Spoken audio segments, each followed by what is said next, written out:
Les additionneurs. Dans cette théorie, nous allons examiner les circuits combinatoires suivants, les additionneurs, les comparateurs, les multiplexeurs et les démultiplexeurs. 1. Les additionneurs. 1. Addition de deux chiffres binaires. Dans le système binaire, on peut représenter n'importe quel nombre, comme dans le système décimal, et l'on peut effectuer les 4 opérations arithmétiques élémentaires, addition, soustraction, multiplication et division.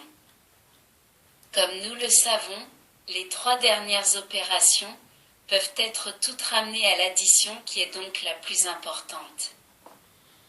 Nous allons tout d'abord rappeler l'addition de deux nombres binaires de 1 bit. Nous obtenons les 4 sommes suivantes. 0 plus 0 égale 0. 0 plus 1 égale 1. 1 plus 0 égale 1. 1 plus 1 égale 10. Premier cas, les deux chiffres sont 0 et la somme est 0. Deuxième et troisième cas, un chiffre vaut 0, l'autre vaut 1, la somme vaut 1. Quatrième cas, les deux chiffres valent 1 et la somme vaut 10, égale 2 décimales. On remarque que dans les 3 premiers cas, il suffit d'un seul chiffre binaire ou bit pour indiquer le résultat. Dans le quatrième cas, il faut 2 chiffres, celui situé le plus à droite est le résultat, ici 0, et l'autre est la retenue, ici 1. La procédure décrite est la même que pour l'addition dans le système décimal.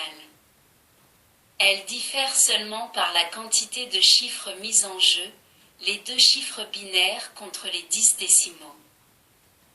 La figure 1 montre les additions des chiffres 0 et 1 relatives aux deux systèmes.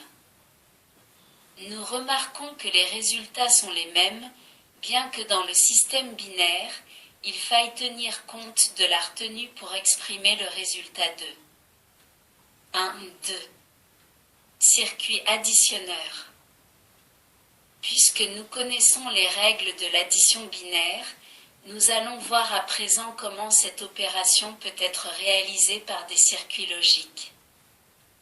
Il faut réaliser un circuit combinatoire, figure 2, dont les deux entrées A et B et les sorties S et C répondent à la table de vérité de la figure 1. On remarque que S est à l'état 1 si une seule des entrées est à l'état 1. Nous avons donc affaire à la fonction logique ou exclusif, soit S égale A ou exclusif B.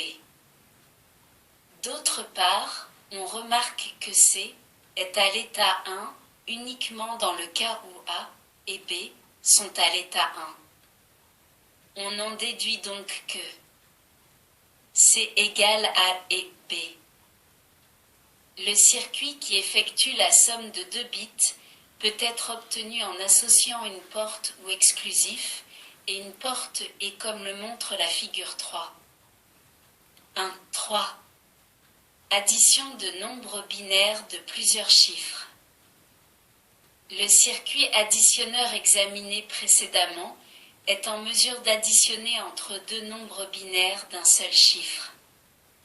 Pour cette raison, il est appelé demi-additionneur. En effet, lorsque l'on doit additionner des nombres de plus d'un chiffre, il devient nécessaire de disposer de circuits qui tiennent compte de la retenue de la somme effectuée sur les chiffres de rang immédiatement inférieur. Pour comprendre cela, nous allons examiner comment on effectue l'addition de 2 nombres décimaux, par exemple. Cette opération s'effectue par étapes successives. On additionne d'abord les chiffres de droite, puis les suivants en ajoutant l'éventuelle retenue. Dans un premier temps, on fait l'addition de 4 et 8, dont la somme est 12, on écrit le résultat 2 et on retient 1. Dans l'étape suivante, on doit faire une addition de 3 chiffres, parce qu'on doit tenir compte de la retenue, ici 1. La somme de 7 et 5, plus la retenue 1, donne 13, on écrit donc 3, et on retient 1. La dernière étape est semblable à la précédente, la somme 8 est cependant sans retenue. La même procédure s'applique aussi aux nombres binaires. Il faut donc réaliser un circuit qui puisse additionner les deux chiffres de même rang d'un nombre binaire avec la retenue de l'étage précédent, soit 3 chiffres binaires. L'additionneur complet dispose donc de 3 entrées, 2 pour les termes et 1 pour la retenue. Soit à effectuer la somme des deux nombres binaires de 8 bits suivants, ce qui donne en code décimal. On part de la dernière position à droite, où se trouve 2, 1. On effectue la somme de ces deux chiffres selon la table de la figure 1, ce qui donne comme résultat 0 et comme retenue 1. À l'étape suivante, on doit additionner 3 chiffres, alors que la table de la figure 1 se limite à la somme de 2 chiffres. Nous allons donc construire une table indiquant la somme de 3 chiffres. Avec 3 chiffres, il y a 8 possibilités qui vont de 0 plus 0 plus 0 à 1 plus 1 plus 1. Pour chacune de ces possibilités, il est facile de relever la somme. Par exemple, 0 plus 0 plus 0 égale 0, résultat 0, retenue 0. 0 plus 1 égale 2 décimales égale 10, résultat 0, retenue 1. 1 plus 1 égale 3 décimales égale 11, résultat 1, retenue 1. La table de la figure 4 résume toutes les combinaisons possibles. Dans cette table, A, I et B, I sont les termes de rang, C, I est la retenue relative à la somme de A, I et B, I, CI plus 1 est la retenue relative à la somme de A, I, B, I et CI. SI est le résultat de la somme A, I, B, I et CI. Revenons maintenant à la somme prise en exemple. En utilisant la table de la figure 4, on obtient pour les termes de rang 2. 1 plus 0 plus 0 égale 1 avec une retenue égale à 0. Si l'on additionne les chiffres suivants, on a. Et ainsi de suite jusqu'au résultat final. Vérifions le résultat. 1, 1, 0, 1, 0, 1, 1, 0 égale 1 multiplié par 128 plus 1 multiplié par 64 plus 0 multiplié par 32 plus 1 multiplié par 16 plus 0 multiplié par 8 plus 1 multiplié par 4 plus 1 multiplié par 2 plus 0 multiplié par 1 égale 128 plus 64 plus 16 plus 4 plus 2 égale 214. 1, 4. Circuit additionneur et additionneur complet. Il faut donc réaliser un circuit qui corresponde à la table de vérité de la figure 4. On obtient le schéma de la figure 5 qui représente un additionneur complet. Cherchons à présent l'équation de CI plus 1 et SI en utilisant la table de la figure 4. Pour cela, dressons les tableaux de Carnot correspondants reportés à la figure 6. Du premier tableau de Carnot, on tire l'équation de SI suivante. SI égale CI et A bar I et B bar I plus C bar I et A bar I et B I plus C I et A I et B I plus C bar I et A I et B bar I. égale CI et A bar I et B bar I plus AI et BI plus C bar I et A bar I et BI plus AI et B bar I égale CI, AI ou exclusif BI, complémentation plus C bar I et AI ou exclusif BI égale CI ou exclusif AI, BI. Dans le deuxième tableau de Carnot, nous n'avons pas recherché les groupements optimaux et ceux pour pouvoir mettre en évidence la fonction AI ou exclusif BI déjà réalisée avec la somme SI. En effet, les trois groupements indiqués nous donnent l'équation de CI plus 1 suivante. CI plus 1 égale à I, BI plus A bar I, BI, CI plus AI, B bar I, CI égale à I, BI plus CI, A bar I, BI plus AI, B bar égale à I, BI plus CI, AI ou exclusif BI. Les deux expressions SI et CI plus 1 qui viennent d'être calculées, nous déduisons le schéma logique d'un additionneur complet représenté à la figure 7. L'additionneur complet est le circuit de base pour effectuer la somme de nombres de plusieurs bits. Il existe deux méthodes d'addition des nombres binaires. La première utilise un seul additionneur complet auquel on présente les chiffres de même rang des nombres additionnés. Il s'agit de la somme en série. La deuxième fait appel à autant d'additionneurs complets qu'il y a de chiffres dans les nombres à ajouter. Il s'agit de la somme en parallèle.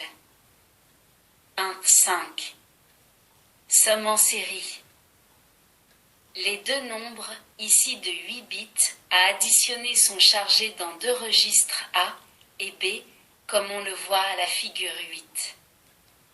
Le résultat de la somme est stocké dans un troisième registre S. Il faut aussi disposer d'une bascule synchrone de type D, qui sert à mémoriser la retenue de la somme partielle précédente. Les trois registres et la bascule sont commandés par le même signal d'horloge qui synchronise toute l'opération. Le fonctionnement du circuit est le suivant. Au début, la bascule doit être mise à 0 en activant l'entrée clear. Par contre, les trois registres n'ont pas besoin d'être remis à 0. Les deux termes de la somme sont chargés dans les registres A et B, avec une première impulsion d'horloge. Les deux premiers chiffres de chaque terme, LSB, sont alors présents à la sortie des registres et donc aux entrées de l'additionneur. Ainsi, on trouve à la sortie SI le premier résultat partiel et à la sortie CI, plus 1, la première tenue. La situation est celle qui apparaît à la figure 9, où l'on additionne les deux nombres de l'exemple précédent. La deuxième impulsion d'horloge produit l'effet suivant. Le premier résultat partiel est stocké dans le premier étage du registre S. La première tenue est mémorisée par la bascule. Les contenus des registres A et B se décalent d'un étage vers la droite. Ainsi, les chiffres de poids immédiatement supérieurs se présentent aux entrées du sommateur. Nous nous trouvons alors dans la situation de la figure 10. La bascule est désormais symbolisée par un carré à l'intérieur duquel est inscrit son état. La donnée présente sur l'entrée série des registres est sans importance. L'addition se déroule de façon identique pour les chiffres suivants. Après 9 impulsions d'horloge, une pour le chargement de A et B et 8 pour effectuer la somme, le résultat de la somme se trouve stocké dans le registre S, tandis que la sortie de la bascule indique la retenue. Nous nous trouvons dans la situation de la figure 11. L'addition prise en exemple a pour tenue finale 0, ce qui signifie que le résultat 1101,010 est juste. Si la bascule est à l'état 1, cela signifie que la dernière somme a donné lieu à une retenue de 1. On dépasse ainsi la capacité du circuit, cela est désigné par le terme anglais overflow qui signifie déborder.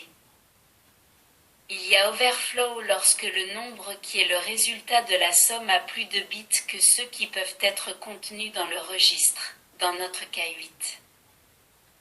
Avec 8 bits, le nombre le plus élevé que l'on peut représenter est 1111 binaire égale 255 décimales. Avec des registres à 8 bits, on peut donc additionner les nombres compris entre 0 et 255, exprimés en code décimal, mais le résultat de leur somme ne doit pas lui-même dépasser 255. Dans le cas contraire, on obtiendrait un résultat qui, pour être stocké, nécessiterait un registre de 9 bits. En utilisant un ordinateur ou un circuit sommateur, il est toujours nécessaire de faire attention à ne jamais en dépasser la capacité. L'overflow donne des résultats erronés.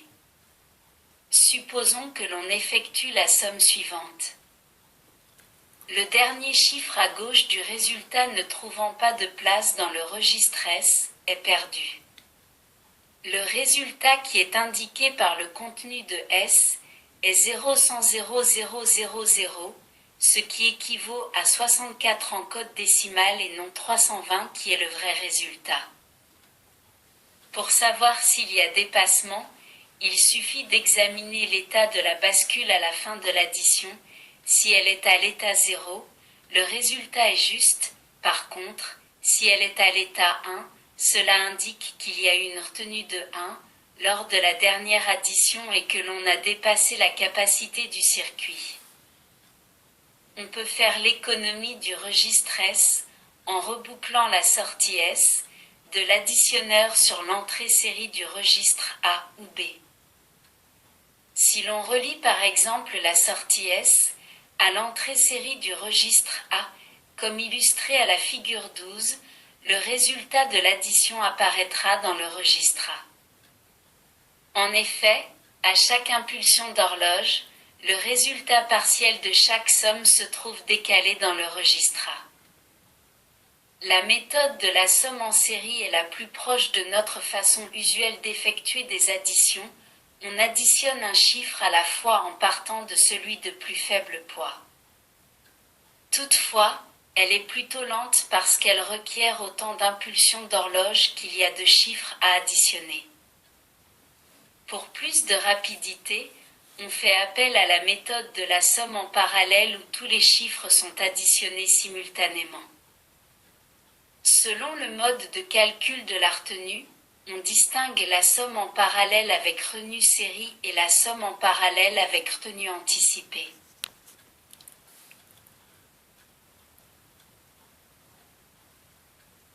Merci de votre écoute. À bientôt.